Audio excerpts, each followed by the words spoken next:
അധിക്ഷേപ പരാമർശത്തിൽ RMP നേതാവ് KS Hariharan ചോദ്യം ചെയ്യലിന് ഹാജരായി. വടകര പോലീസ് സ്റ്റേഷനിലാണ് ചോദ്യം ചെയ്യൽ.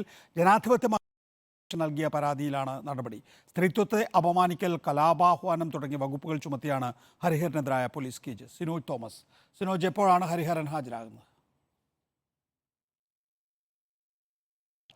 നികേഷ് കുമാർ, അല്പസമയം മുൻപ് ഹരിഹരൻ ഹാജരായിട്ടുണ്ട്. വടകര പോലീസ് സ്റ്റേഷനിൽ ചോദ്യം ചെയ്യലിന് വേണ്ടിയാണ് ഹാജരായത്. കഴിഞ്ഞ ദിവസം അന്വേഷണ ഉദ്യോഗസ്ഥൻ നോട്ടീസ് നൽകിയിരുന്നു. 3 ദിവസത്തിനകം ചോദ്യം ചെയ്യലിന് വടകര പോലീസ് സ്റ്റേഷനിൽ ഹാജരാകാൻ നോട്ടീസ് നൽകിയിരുന്നു. അതിൻ്റെ അടിസ്ഥാനത്തിലാണ് അല്പസമയം മുൻപ് വടകര പോലീസ് സ്റ്റേഷനിൽ അദ്ദേഹം നേരിട്ട് ഹാജരായിരിക്കുന്നത്.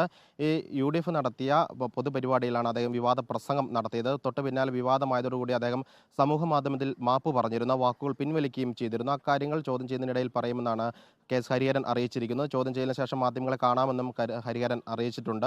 ഏതായാലും ചോദ്യം ചെയ്യൽ അല്പസമയത്തിനകം തന്നെ ആരംഭിക്കുകയും ചെയ്യും. നിലവിൽ ജനാധിപത്യ മഹിളാ അസോസിയേഷൻ നൽകിയ പരാതിയിൽ വടകര പോലീസാണ് കേസെടുത്തിരിക്കുന്നത്. സ്ത്രീത്വത്തെ അപമാനിക്കൽ, കലാപാഹനം തുടങ്ങിയ വകുപ്പുകൾ ചുമത്തിയാണ് കേസെടുത്തിരിക്കുന്നത്. ഒരുപക്ഷെ ചോദ്യം ചെയ്യലിന് ശേഷം അറസ്റ്റ് ചെയ്ത് സ്റ്റേഷൻ ജാമ്യത്തിൽ തന്നെ വിടാനുള്ള സാധ്യതയുണ്ട്. അല്ലെങ്കിൽ ഇന്ന് ചോദ്യം ചെയ്ത് വിട്ട ശേഷം പിന്നീട് വീണ്ടും വിളിച്ചു വരുത്തി അറസ്റ്റ് രേഖപ്പെടുത്താനുള്ള സാധ്യതയാണ് കാണുന്നത്.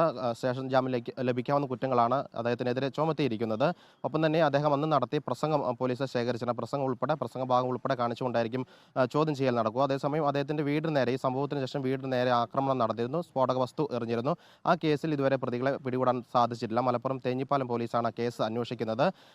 കാറിലെത്തി ഒരു 5-അംഗ സംഘം അദ്ദേഹത്തെ അസഭ്യം പറഞ്ഞു പോയിരുന്ന കേസിൽ 5 പേരെ പോലീസ് അറസ്റ്റ് ചെയ്ത് ജാമ്യത്തിൽ വിടുകയും ചെയ്തിരുന്നു. ഏതായാലും ഇപ്പോൾ വിവാദ പ്രസംഗത്തിൽ പോലീസ് കേസെടുത്തിരുന്നു. അതുമായി ബന്ധപ്പെട്ട് ചോദ്യം ചെയ്യലിന് വേണ്ടിയാണ് വടകര പോലീസ് സ്റ്റേഷനിൽ KS ഹരിഹരൻ ഹാജരായിരിക്കുന്നത്. RMPയുടെ കേന്ദ്ര കമ്മിറ്റി അംഗമാണ് KS ഹരിഹരൻ.